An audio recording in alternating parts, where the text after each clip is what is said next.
네, 제목을요, 제가 우리의 문제를 넘어서자, 우리의 문제를 넘어서자.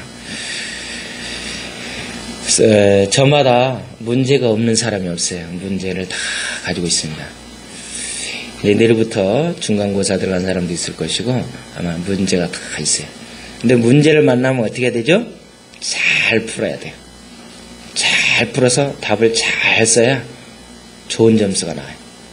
문제는 똑같이 다 만납니다. 근데 문제를 잘 풀어서 잘 써야 좋은 점수 나고 또 합격할 수가 있죠. 그렇지 못하면 불합격되는 거예요. 우리는 때로 인생을 살아가면서 인생에 대한 잘못된 생각 때문에 쓸데없는 봉변을 당할 때가 많다는 거예요. 그 중에 하나가 행복한 인생이란 문제나 어려움이 전혀 없는 것이 아니라는 거예요. 행복한 인생, 잘 살고 있는 사람, 그들한테 가서 보세요. 문제가 없는지 있습니다. 얼마 전에 여러분 잘 아시죠? 행복전도사. 얼마나 상담 다 잘해주시고 책도 많이 썼어요. 이분도 국문학과를 나와서 참 똑똑하죠. 제가 어느 학교란 말을 안 해요. 국문학과를 나오셨는데 정말 잘했어요. 그런데 최후가 어떻게 됐어요? 목숨을 끊었습니다. 왜 그럴까요? 우리는 평범한 사람은 그렇게 고난을 안 당해요. 덜 당해요. 그런데 남한테 드러나 있는 거, 다른 사람한테 보여주기 위한 그 최상의 사람은요, 밑으로 내려가 있는 것이 힘든 부분이에요. 물론 육체의 질병이 이런 가지가 넘고 엄청난 많은 거라 하지만 그걸 떠나서 가장 힘든 부분이 뭐냐면 자기의 내별이 있어요. 근데 그거 내별이 손상되는 그 모습을 보여주게 있는 거예요. 그게 가장 힘든 부분.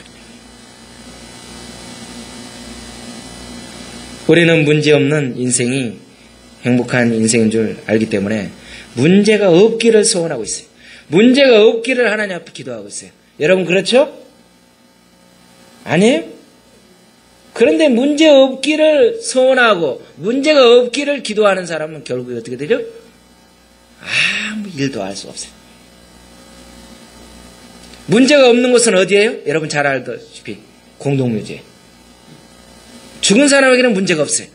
살아있어서 생명이 있는 사람, 눈을 뜬 사람에게는 항상 문제가 있어요.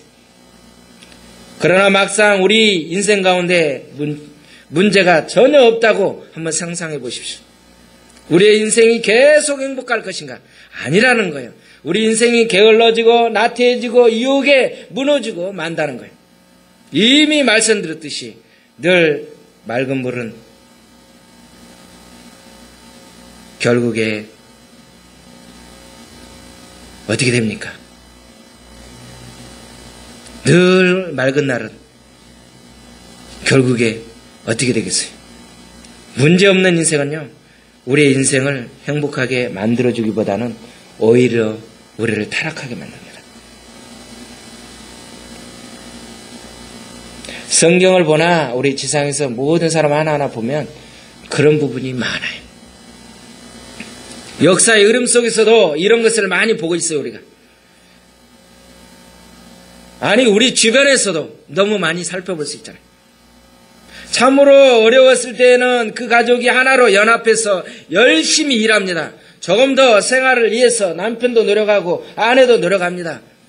어려움을 해결하기 위해서, 가난의 문제를 극복하기 위해서 수없이 기도한다는 거예요. 그런데 어느 날 응답이 와서 드디어 그 문제가 해결됐을 때 어떻게 되느냐는 거예요. 남편이 다른 데로 눈을 돌린다는 거예요. 자녀가 삐뚤어진다는 거예요. 그러면서 또다시 새로운 문제로 휘말리게 된다는 거예요. 경제적인 어려움 때문에 고난 속에서 부딪혔던 그때가 차라리 좋았다라고 나중에 이야기를 하는 거예요. 성경에 보면요, 수많은 인물들이 그러한 길들을 밟았어요. 다윗이 가장 심각한 죄를 지었을 때는 가장 그가 고통당했을 때가 아니라 그의 인생에 아무런 일이 없을 때 어떻게 됐어요? 문제가 생겼어요. 다윗이 보통 때, 너무 좋을 때, 행복할 때 유혹이 왔다는 거예요. 백성들이 잘 살게 되고 아무 문제가 없을 때 심각한 제약의 길을 걷게 되었다는 거예요. 여러분 사사기고 어느 성경에 보세요. 평탄할 때, 잘 될 때 여러분 조심해야 됩니다. 수많은 사람들이 문제없는 교회들을 찾아 나섭니다.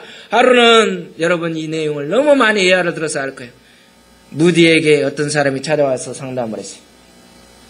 무디 선생이 문제없는 교회를 저에게 가르쳐 주세요. 제가 그동안 교회를 옮긴 것이 벌써 3번째인데 지금 교회 문제가 너무 많아서 지금 제가 어떻게 해야 될지 모르겠습니다. 제가 문제없는 교회를 한 군데 알고 있다라고 무디 선생님이 이야기하고 있어요. 알고는 있는데 당신에게 추천을 못 해주겠다. 왜 그랬을까요?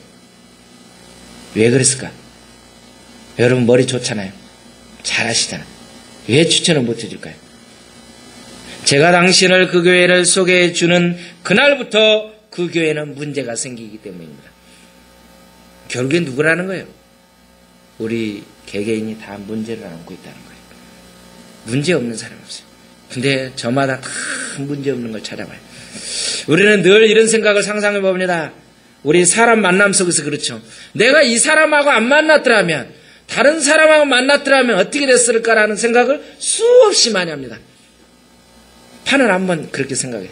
저도 그런 생각했어요. 만약 이 사람을 안 만나고 저 사람을 만났더라면 내가 어떻게 됐을까? 근데 아직 살아보지 않았기 때문에 몰라요. 그거는. 정말이에요. 살아보면 또 안에서 이 사람 말고 또 다른 사람이라고 또 생각할 거예요. 저마다 다 문제가 있다는 거예요. 문제없는 인생은 없어요. 문제없는 가정도 없어요. 문제없는 교회도 없어요. 예루살렘의 교회가 문제가 있었다고 하는 이야기는 바로 예루살렘 교회가 어떤 교회냐는 거예요. 지금 예루살렘 교회가 어떤 교회예요?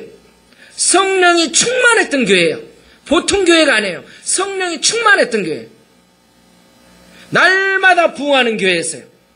사랑이 넘쳤던 교회예요. 어느 정도로 사랑이 넘쳤느냐?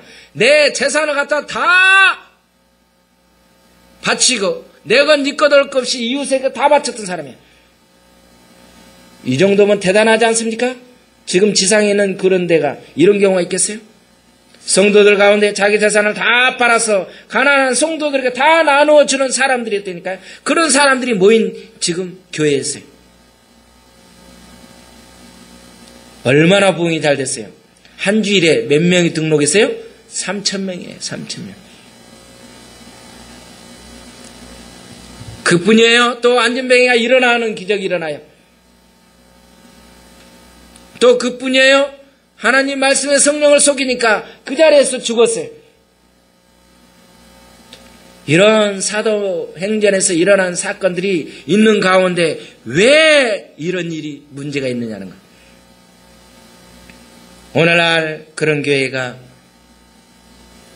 바로 사도행전처럼 오늘날 우리 교회가 이런 현상이 일어난다면 우리는 어떻게 되겠냐는 거예요. 지금요 또 다른 문제가 예루살렘 교회에 등장하고 있는데 그 문제가 뭐냐는 거예요. 바로 분열과 온망이에요. 오늘 내용이요. 분열과 온망의 내용 사건. 6장 1절을 보니까 그때 제자가 더 많아졌는데 헬라파 유대인들이 자기의 가부들이 매일의 구제에 빠짐으로. 뭐에 빠졌어요? 구제에 빠짐으로. 누가 원망했어요? 히브리파 사람을 원망하니. 히브리파 사람을 원망하니. 예루살렘 교회에 2개의 당파가 있었어요. 그런데 원래 처음부터 그렇게 있었던 건 아니에요. 고의적으로 나누어졌던 것이 아니라 어떻게 문화적인 전통에 흐르다 보니까 그렇게 나온 거예요.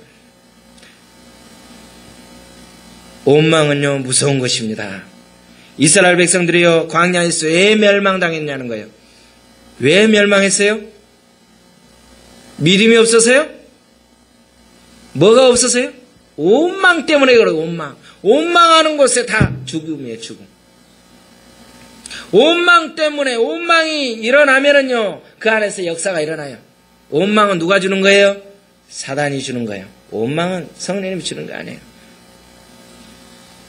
사도행전 6장의 문제가 작은 문제 같지만 지금 예루살렘 교회는 굉장히 큰 문제에 봉착하고 있는 거예요. 큰 문제에 직면하고 있어요. 원망의 씨가 하나님께서 이스라엘 백성들을 광야에서 멸망시켰던 그런 원망이 점점 밑에서부터 어떻게 됩니까? 자라 올라오는 거예요. 여러분, 아주 작은 거, 미세한 그 원망이 어떻게 됩니까? 점점점 커져서 우리를 잡아 죽인다니까요. 예루살렘 교회는 이 문제에 대해서 어떻게 대처했냐는 거예요. 그들은 마구잡이로 대처하지 않고 몇 가지 원칙을 가지고 이 문제를 해결하기를 원했어요. 오늘 이 본문을 통해서 저와 여러분이 한번 살펴봐야 돼요. 문제 없는 인생이 없다고 그랬어요. 문제가 없는 가정도 없다고 그랬어요. 문제 없는 교회도 없다고 그랬어요. 우리는 이러한 여러 가지 문제를 만났을 때 문제가 있느냐 없느냐가 아니라 그 발생하는 문제를 어떻게 어떠한 마음으로 어떠한 행동으로 내 마음속에 어떻게 대처를 하고 있느냐가 중요하다는 거예요. 문제가 찾아올 때 우리가 과연 어떻게 그 문제를 언덕을 어떻게 넘어갈 것인가. 예루살렘 교회에 일어난 문제를 통해서 대처하는 법을 오늘 저와 여러분을 우리는 배워야 돼요. 우리의 개인의 삶, 우리의 가정 속에 일어나고 있는 수많은 문제들을 하나님의 방법으로 해결해야 돼요. 하나님의 방법으로. 이게 오늘 키예요. 해결의 태도를 가져야 되는데 이거 어떻게 해결해야 되겠어요? 우리는 일을 중단하는 것으로 문제를 해결을 시도해서는 안 돼요. 어떤 일을 하다가 주님의 일을 하다가 어떻게 돼요? 문제를 만나면 우리는 중단하는 것이 해결으로 되는데 아닙니다. 이 일을 하다 보면 우리에게 문제는 필연적으로 다가오게 돼 있어요. 그 문제가 발생할 때 대부분의 사람들은 어떻게 하고 있냐는 거예요. 문제를 해결하려고 하는 것이 아니라 그 일을 그냥 중단하고 말아요. 이것이 우리가 빠지기 쉬운 함정이에요. 지금 예루살렘 교회에 무엇 때문에 문제가 생겼냐는 거예요. 매일 구제 때문에요. 매일 구제 때문에. 그러면 매일 구제 때문에 일어나고 있으면 그 매일 구제가 왜 문제가 있는가를 빨리 조사를 해야죠. 도와주는 문제 때문에 생겼습니다. 실컷 구제했는데 원망이 생겼어요. 누가 원망을 했습니까? 도와준 사람이 원망 안 했어요? 누가 원망했어요? 도움받는 사람이 원망하고 있는 거예요. 늘 보면요, 받는 쪽이 불평이 많아요. 주는 쪽은 불평이 없어요. 그래서 우리는 차라리 주는 자가 돼야 돼요. 아멘이죠? 뭐 안 하려면? 불평 안 하려면. 주면 불평이 없어요. 받는 쪽에 속하는 사람은 늘 말이 많아요. 무엇이라고 막 이야기. 여기 구제는요, 보통 구제가 아니에요.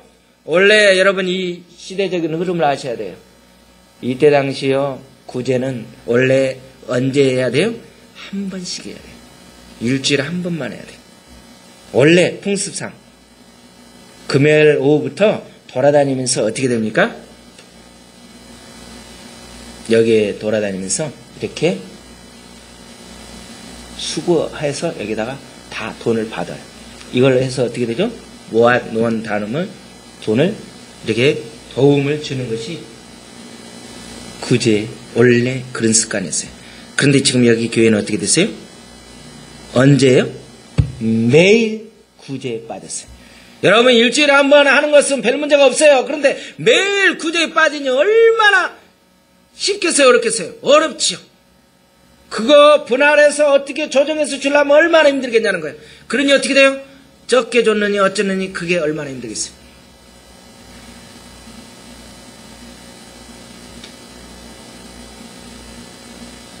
날마다 일용할 양식을 나눠주는 매일 구제를 하는데 넉넉하게 좋겠어요?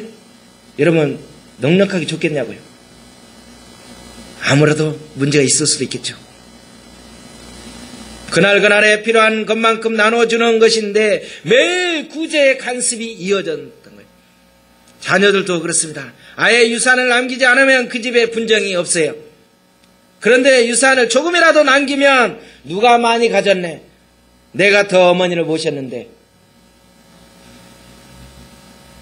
받은 쪽이 늘 불평을 합니다. 부모가 불평하는 거 보셨어요? 부모는 어떻게든 다 주려고 합니다. 자녀들끼리 쌍불 키고 난리 납니다. 그 돈 때문에. 여기서도 마찬가지예요. 구제를 받는 헬라파 사람들에게 원망이 생겼어요. 헬라파 사람들에게. 그러니 어떻게 되겠냐는 거예요. 사단은 지금도 끊임없이 문제를 만들어내고 있어요. 그것을 통해서 우리의 일을, 하나님의 일을, 저와 여러분의 가정의 일을, 우리의 모든 부분의 일을 어떻게 돼요? 중단하려고 아주 길을 쓰고 있어요. 누가? 마귀가요. 과거 역사를 보세요. 얼마나 중요한 사람, 하나님의 사람들이 주님의 일을 하는데 사소한 문제 때문에, 큰 문제가 아니에요. 사소한 문제 때문에 수없이 중단했던 것을 보게 됩니다.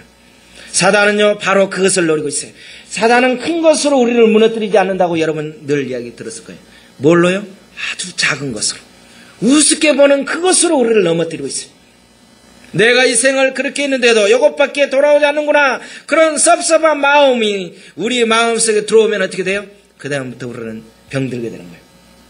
그러면서 중단해라, 그만해라, 속삭입니다. 속지 마시기 바랍니다. 거기 속으면 누구의 밥이 되는 거예요? 사단의 밥이 되는 거예요.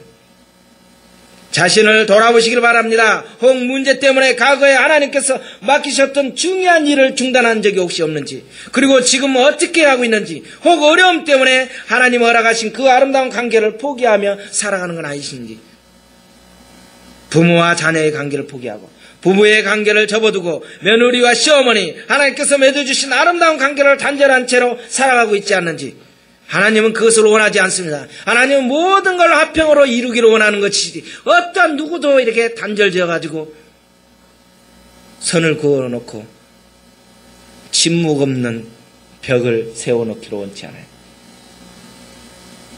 문제 해결에는 수고가 따랐어요. 고생이 따라요. 희생이 따라요. 그러나 하나님은 우리에게 그 문제를 뭐 하라고 해요? 피하라고 하는 것이 아니라 해결하라는 거예요. 여러분, 쉬워요? 어려워요? 어렵죠. 포기가 아닌 해결을 원하고 있어요. 우리는 어떤 문제를 만나면 포기하면 안 돼요. 해결을 주님이 요구하고 계신다니까요. 우리의 인생에 수없이 다가오는 문제의 언덕을 우리가 어떻게 넘어갈 것인가? 우리는 포기해서는 안 돼요. 하나님이 저와 여러분에게 힘을 주셨어요. 감당할 수 있는 능력을 주셨어요. 우리는 그거를 해결할 수 있는 태도를 가져야 돼요. 그러면 어떻게 해야 되느냐? 우선순위를 정립을 해야 돼요. 우선순위를. 이 문제의 언덕을 넘어가려면 우선순위를 우리가 알아야 돼요. 무슨 일이든지 문제가 생기면 제일 먼저 우리는 어디로 가야 돼요? 본질로 돌아가야 돼요. 본질로. 많은 사람이 본질이 아니라 비본질 속에서 헤매고 있는 거예요. 엉뚱한 데서 문제를 찾고 있어요. 본질로 돌아가야 돼요. 가만히 잘 관찰해보면 대개 갈등은 본질 때문에 생기지 않아요. 참 재미있는 사실은 우리 인생에서 얻을 수 있는데, 갈등이 생길 때 한번 살펴보세요. 가정에서, 교회에서, 어디에서든지 본질 때문에 문제가 생기는 것은 별로 없다는 거예요. 뭐 때문에? 비본질 때문에 문제가 생기는 거예요. 교회의 갈등의 내로 한번 살펴보세요. 문제 있는 교회, 갈라지는 교회, 시끄러운 교회를 한번 보세요. 그 문제가 어디에서부터 시작했는지를 보세요. 여러분, 교회 안에서요, 전도할 것인가 말 것인가, 한쪽은 전도하자 그리고 한쪽은 전도하지 말자 면서 싸우는 교회 보셨어요? 싸우는 교회 보셨어요? 이런 교회 없습니다. 성경 공부를 해야 되느냐 말아야 되느냐, 그런 문제로 교회가 싸우는 거 봤어요? 이런 걸로 싸우질 않아요. 그런데 대개 교회가 싸우는 문제, 그 왜 분쟁의 원인을 보면요, 우리가 웃지 못할 일인데, 건물을 어떤 색깔을 칠할 것인가, 어떻게 고칠 것인가, 높이는 어떻게 할 것인가, 이렇게 저렇게 티격티격 하다가 어떻게 돼요? 그 안에 처음하고 상관없이 감정의 싸움까지 대립돼요. 큰 게 아니에요. 뭐 색깔을 어떻게 하자, 앞에 십자가를 어떻게 해보자, 페인트를 좀 밝게 하자, 어쩌다, 그걸로 싸운다니까요. 잘 살펴보세요. 예배 순서를 어떻게 해야 하는가, 누가 구역장을 해야 하는가, 구역은 어떻게 나누어져야 하는가, 전부 비본질 때문에 갈등이 생기는 거예요. 가정에서도 마찬가지예요. 정말 본질적인 것 때문에 싸우는 경우는 극히 드문 거예요. 되게 아주 작은 거, 사소한 것 때문에 문제가 생기는 거예요. 저도 보면요, 정말 큰 일에는 쳐도 참 차분하게 잘해요. 그런데 이 사소한 거 보면 거기서 더 올라갔다 내려갔다 이렇게 합니다. 변동이 심해. 우리가 이 사소한 것을 넘어져요. 우리도 사실 그럴 때가 많아요. 우리의 문제가 가운데 왜 괴로워하는 거예요? 우선순위 때문에 그래요. 우리가 왜 괴로워하는지를 아셔야 돼요. 우리가 왜 괴로워해요? 우선순위. 무엇이 우선순위인지 우선순위 때문에 그래요. 인생의 본질을 제대로 정립하지 못한 데서 괴로워할 때가 많다는 거예요. 그래서 오늘 2절을 보니까 뭐라고 합니까? 12사도가 모든 제자를 어떻게 됐어요? 불렀어요. 이르되 우리가 하나님의 말씀을 제쳐놓고 접대를 일삼는 것이 마땅하지. 아니. 옛날 성경에 구성경에는 뭐라고 하네요? 공개라고 그랬어요. 공개를 일삼는다. 원래 공개의 그 뜻이 원의 그 깊은 뜻에 보면 뭐냐면 먼지라는 거. 먼지가 나는 거. 먼지 터는 거. 아주 밑바닥 그 일을 하는 거예요. 청소하는 거예요. 청소. 밑바닥 일을 하고 있는 거예요. 사도들은 구제에는 열심을 내면서 말씀을 뒤로 하였어요. 말씀이 시들어지자 교회에는 뭐가 일어났어요? 어떤 일이 현상이 있어요? 온망과 불평이 일어났어요.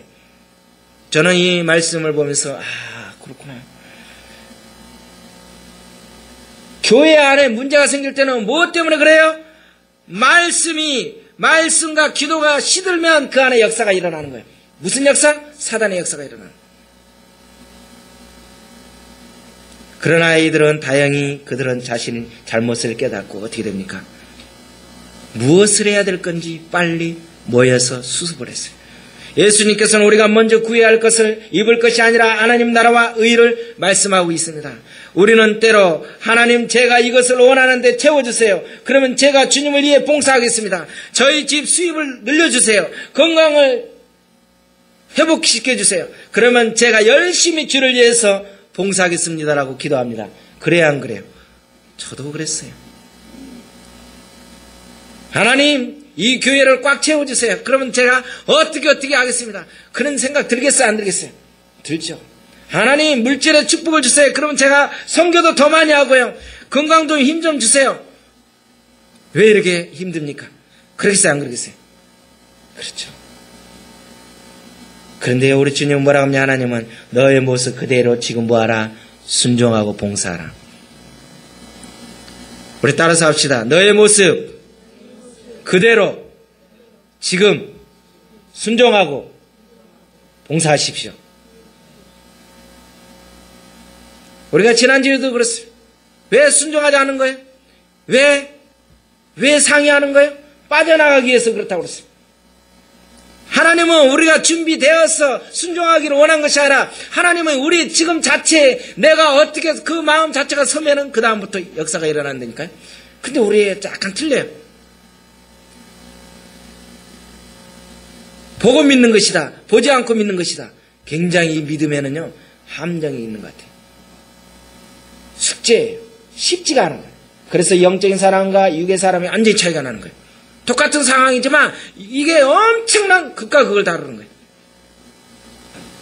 하나님은 너의 모습 그대로 지금 순종하고 봉사하라고 지금 저와 여러분에게 말하고 있는데 우리는 늘 이야기하면 뭡니까? 제가 더 건강해지면요. 제가 더 재물이 생기면요. 제가 더 좋은 상태가 되면요. 제가 더 큰 사이즈가 되면 후원하고 선교할게 이렇게 되면 죽었다 깨어나도 안 된다니까요. 그때 커지면 또 큰 대로 힘들어지는 거예요.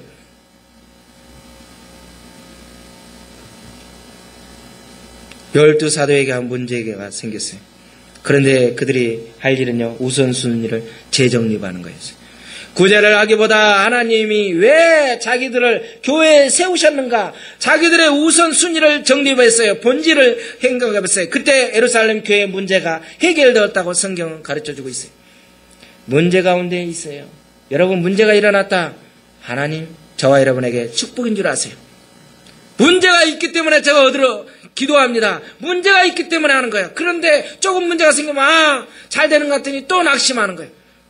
여러분 그때 예루살렘 교회가 문제를 해결되었다는 거 여러분 말씀을 통해서 보잖아요. 문제 가운데 뭐가 있어요? 문제가 생기면 마음이 괴로워져요. 하나님 앞에서 우선순위를 잘 점검해 보시기 바라요. 마음속에 고민과 온갖 폭풍이 가득할 때는 여름인 열 어떻게 돼요? 우선순위를 바뀌어 있다는 거예요. 문제가 있는 것은 우선순위가 문제였더라 이거예요. 본질적인 것을 중요하게 생각하기보다는 정말 하나님 앞에서 중요한 것을 우선순위하기보다는 엉뚱한 것을 붙잡고 그걸 가지고 씨름하고 있더라는 거예요. 혹시 우리 그러고 있지 않는지 보자는 거예요. 말씀 위에서 하나님 앞에 기도하면서 인생의 본질을 다시 정립하시기 저와 여러분에게 하나님께서 이 시간 요구하고 있는 거예요. 아멘이죠. 내가 왜 싸는가? 하나님은 나를 구원하셨는가? 오늘 하나님께서 이 시간 나를 통해서 무엇을 원하시고 계시는가? 내가 돈을 얼마나 더 버느냐? 내가 얼마만큼 더 건강하느냐? 어떤 사이즈로 살아가느냐? 그게 보이는 것이 아니라 좀 더 건강해. 그런 문제가 아니라 하나님은 우리를 이 땅에 남겨놓으셨을 때 분명한 저와 여러분에게 하나님의 문제가 있고 하나님의 그 섭리가 있었더라는 거예요. 그 목적을 우리는 발견해야 돼요. 그 목적을 우리는 회복해야 돼요. 그래서 무슨 방법으로도 그 해결되지 않았던 그 문제들을 어떻게 돼요? 말씀으로, 기도로 저와 여러분은 그걸 풀어나가야 돼요. 아멘이죠. 그러면서 어떻게 나갑니까? 3절을 보니까 일을 분담하는데 일꾼을 세울 줄 알아야 돼요. 분담 사역을 했어요. 전에는 자기 혼자 다 일을 맡아서 했는데 이제는 그 부분을 세세 다 분담 사역을 했어요. 여러분 혼자 일을 하는 데는 힘듭니다. 혼자 하다 보면 쓰러집니다. 혼자 다 하다 보니까 문제가 생기는 거예요. 일을 분담해야 돼요. 우리는 일꾼을 세워서 일을 맡길 줄 알아야 돼요. 예루살렘 교회는 일꾼을 세워 일을 맡기자 원망이 사라지고 크게 붕괴했어요. 우리 하늘교회는 일꾼을 맡기려니까 어떻게 돼요? 일꾼을 맡기려니까 어떻게 됐어? 맡기려고 그래도 뭐가 있어야죠. 그쵸? 아니 이거 이렇게 많은데 왜 없다라고 하세요? 있죠? 그렇죠? 근데요 저는 또 놀랐어요. 지난번에 우리 노예 그 대형교회 목사님 말씀드렸는데 작은 교회는 작은 대로 고민을 하고 큰 교회는 큰 사이즈대로 고민하더라고요. 그러니까는 작은 교회에서 10,000원 중요하듯이 우리 대형교회에서도 10,000원짜리 똑같이 힘듭니다. 그런 이야기를 하는 거예요. 왜 큰 교회만 괜찮은 걸로 알고 작은 교회만 그렇게 이야기하는데 다 사람 사는 곳에 그렇습니다. 근데 그 말 들어보니까 그래 큰 교회는 더 어떻게 해요? 지출이 더 많이 나가는 거예요. 큰 교회는 누가 또 어떻게 생각합니까? 또 다른 사람이 하겠지 하니까 더 일꾼이 없대요. 여러분 어떤 일꾼을 세워야 합니까? 아무나 세워서는 안 되고 말만 잘하면 되는 것이 아니라 똑똑하고 지혜만 있으면 되는 것이 아니라 성경에는 일꾼을 세우는 기준을 분명하게 말하고 있어요. 뭐라고 합니까? 성령이 충만한 일꾼을 세우더라. 성령이 충만한 자예요. 성령이 충만한 사람을 어떻게 할 수 있습니까? 그 사람의 열매를 보고 할 수 있네요. 성령이 충만한 사람은 말과 행실에서 사랑의 열매가 있더라는 거예요. 성령이 충만한 사람. 그 다음에 뭐예요? 지혜가 충만한 사람이라는 거예요. 거룩한 상식을 가졌다는 거예요. 거룩한 상식. 세상의 상식이 아니에요. 거룩한 상식. 바로 하나님이 주시는 그 지혜와 하나님이 주신 그 상식을 가졌다는 거예요. 세상의 상식이 아니에요. 하나님 안에서 있는 상식이에요. 지혜가 충만한 사람은 최선의 방법으로 최선의 목적에 도달하는 능력이 있습니다. 여러분 또한 모든 사람들이 볼 때 칭찬 듣는 사람이었어요. 아무리 성령 충만하고 지혜와 능력이 있어서 어떻게 돼요? 모든 사람이 구설수가 있고 문제가 있으면 문제를 일으키면 그 사람이 일꾼 세울 수 있어요? 없어요? 없습니다. 칭찬 듣는 사람이 돼야 돼요. 하나님의 일꾼은 평판이 좋아야 돼요. 지금 보면은 심각한 사람이 많죠. 이쪽 저쪽 기웃거리면서 계속 왔다 갔다 하는 사람이 있어요. 그러면서 장난하는 사람이 있어요. 참 겁나는 거예요. 그리고 그 교회에 필요한 부분을 알고 어쩌면 그것도 잘 알고 그렇게 잘 가는지 몰라요. 그런 분들은요 진짜 힘듭니다. 하나님의 일꾼은요 평판이 좋아야 돼요. 평판. 그 다음에 어떻게 돼요? 믿음이 충만해야 돼요. 5절을 보니까 온 무리가 이 말을 기뻐하여 믿음과 성령이 충만한 사람이라고 했어요. 믿음이 충만해야 돼요. 믿음이 조금만 해서 안 되고 믿음이 충만하다는 건 뭐예요? 여러분 충만하다는 거 들으셨죠? 이 컵 안에 지금 물이 채워졌는데 충만해서 가득히 채워가지고 이 물질이 들어갈 수 없는 걸 충만하니라고 하는 거예요. 그냥 여기 채워진 것이 아니라 충만한 이 물질이 들어갈 수가 없는 거예요. 세상 것이 들어갈 수가 없어요. 오로지 주님의 생각, 주님이 주시는 그 말씀이 들어가 있는 거예요. 이게 충만해요. 우리는 뭐 충만이라고 하면 이상하게 생각하는데 온 무리가 이 말을 기뻐하여 믿음과 성령이 충만한 사람을 보고 기뻐하게 된 거예요. 우리는 무엇 때문에 무엇을 믿어야 합니까? 먼저 하나님은 살아계시다는 사실을 믿어야 되는 거예요. 아멘이죠? 감당할 수 없는 문제에 빠져서 고민하는 사람들을 보면 한 가지 특징이 있어요. 뭐예요? 그것은 모든 문제를 혼자서 다 하려고 해요. 모든 문제를 혼자서 하는 거예요. 혼자서 다 안고 있어요. 그렇게 하다 보면 오히려 문제에 빠질 수밖에 없어요. 가정의 일이든 회사 일이든 교회 일이든 무슨 일이든 혼자 해결하려고 하면 여러분 힘듭니다. 더 힘들어지게 돼요. 여러분 혼자 해결하려고 하지 마세요. 초대교회에서는요 평신도란 말을 쓰지를 않았어요. 그런데 요즘에 우리는 평신도라고 하잖아요. 원래 초대교회는 그런 용어 자체가 없어요. 평신도란 말은 후에 만들어진 신학적인 용어예요. 성경에는 어느 곳에도 평신도란 말이 없어요. 사실 초대교회는 뭐로 말합니까? 다 뭘로 표현해요? 제자예요, 제자. 다 제자입니다. 여러분 다 제자라니까? 누구의 제자? 주님의 제자, 예수님의 제자예요. 저와 여러분 다 제자예요. 그런데 평신도니 하는 거예요. 그건 누가 만드는 거예요? 우리 신학적인 사람들이 만드는 거예요. 사도행전에 나오는 모든 그리스도인들은요 다 제자로 불러졌어요. 우리가 생각하기로는 제자란 특별한 사람인 줄 압니다. 특별히 안수받아야 하고 뽑혀야 하는 것으로 생각하지만 사도행전에서는 예수 그리스도를 믿는 사람들은 누구나가 다 제자로 이야기를 했어요. 누구든지 예수를 믿으면 다 제자입니다. 여러분 아멘? 여러분 제자죠? 아멘. 다 예수님의 제자예요. 저와 여러분은. 여러분 평신도세요? 평신도라는 건 없다니까요. 신도면 신도인데 앞에다가 평자를 붙여놨어. 뭐예요? 평범한 거시기?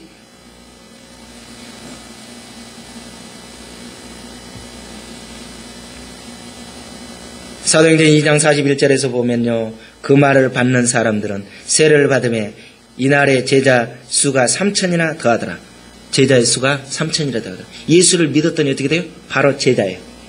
평신도 수가 3,000이나 더하더라가 아니에요. 제자 수가. 여러분은 주님의 제자입니다.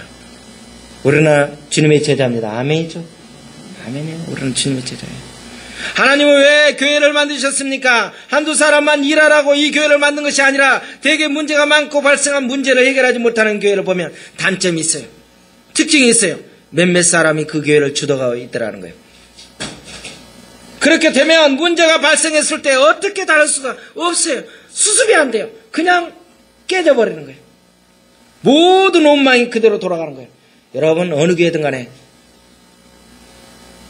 너무 어떤 사람이 주도해 가면요 나중에 큰 심각한 상태로 옵니다. 같이 어우러져서 이게 돌아가야 돼요. 어떤 교회가 훌륭한 교회입니까? 모든 신자가 살아서 자기 은사를 개발하는 것, 자기의 맡겨진 그 사역을 다 감당하는 것이 건강한 교회예요. 사도들을 보십시오. 구조의 문제가 생기니까 어떻게 했냐는 거예요. 7사람을 선택했던 거예요. 그리고 그 7사람에게 자신들이 해오던 일을 뭐 했어요? 과감하게 전수했어요. 야, 우리가 했던 당신들이 하세요 라고 줬어요. 이거 쉬운 일이 아니에요. 이것은 쉬운 일이 아니에요. 사도들만이 해오던 일을 오늘날로 말하면 제자. 평신도들에게 하루아침에 지금 우리가 쓰는 용어는 평신도들을 하루아침에 다 줘버린 거예요. 다 맡긴 거예요. 이거 대단하지 않느냐는 거예요. 우리도 다른 사람에게 일을 맡길 줄 알아야 돼요. 보기에는 나보다 후배요, 미숙한 것 같아도 그에게 일을 맡겨야 돼요. 혼자서 하라 하는 곳에서는 늘 문제가 끊임없이. 저도 이걸 보면서 늘 들어요. 참 숙제예요, 숙제. 맡겨서 해결하면 능률적인데 맡기지는 못해요. 나 혼자서 하면 아무래도 비능률적이라는 거예요. 여러분 맡기세요. 자꾸 맡기세요. 나 혼자 일하는 것과 다른 사람한테 맡기는 것과 완전히 차이가 나요. 저도 맡겨야 될 것 같아요. 설거지도 맡기고 그래야 되나? 그건 이상한 소리죠? 여러분 자꾸 맡기세요. 분담을 하세요. 분담. 여러분 그러면서요 마지막에 보니까 뭐라고 합니까? 서로 양보했던 것을 보게 됩니다. 5절을 보니까 사도들 앞에 세우니 사도들이 기도하고 그들에게 안수하니라. 서로 양보해야 돼요. 양보가 안 되면요, 문제가 생겨요.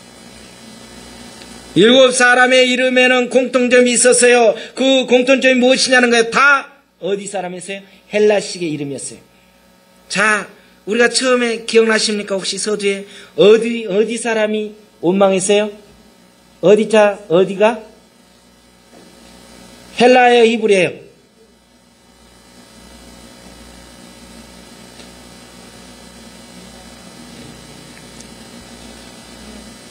지금 예루살렘 교회의 불평과 원망이 어떻게 해서 사라졌어요?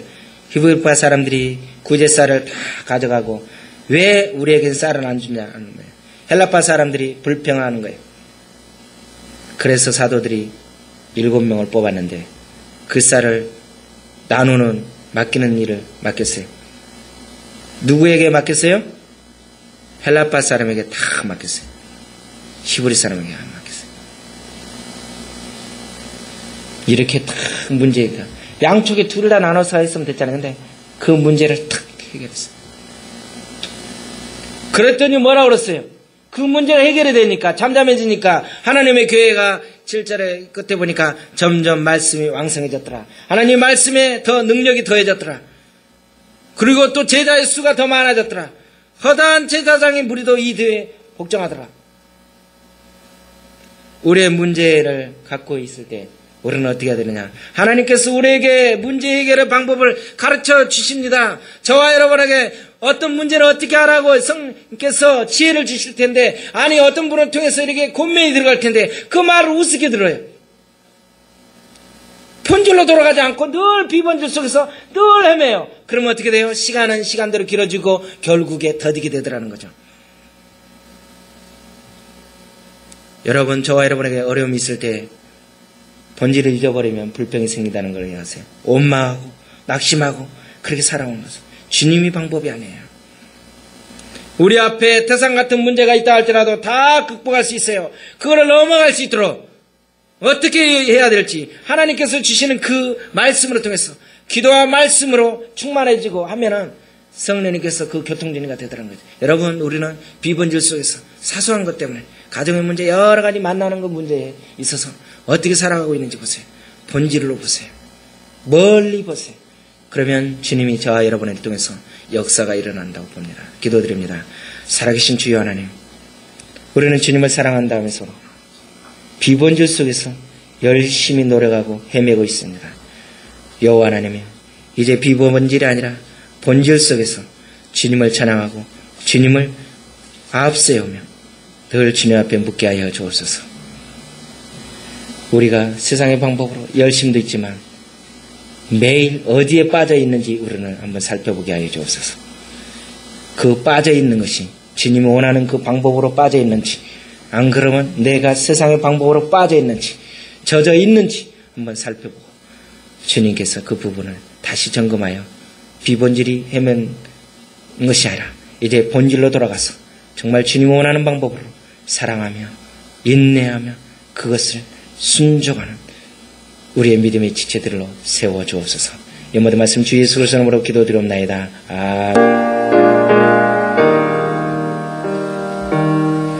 주의 주신 앞편 믿음 얻기에 많은 정성 기도해라. 주의 재단 앞에 모두 바치기 전 복을 받을 줄 생각하며 주의 재단의 산제사들을 위해 주 내 맘을 저장하니 주의 뜻을 따라 그와 동행하면 영생 복날을 누리고 주의 밝은 빛에 항상 활동하 사업 입쓰게 아버지 주의 얻으려면 주의 뜻을 따라 너희의 모든 것 희생 아멘 아멘 아멘 주의 재단의 산제사들을 위해 주 내 맘을 조정하니 주의 뜻을 따라 그와 동행하면 영생 복락을 누리겠네 아멘 주의 재단 앞에 모두 바치를 해 주와 온전히 사귀겠네 주님 주신 기쁨 또한 그의 사랑 얻지 말로다 영영 아멘 아멘 주의 재단의 산제사들을 위해 주 내 맘을 조장하니 주의 뜻을 따라 그와 동행하면 영생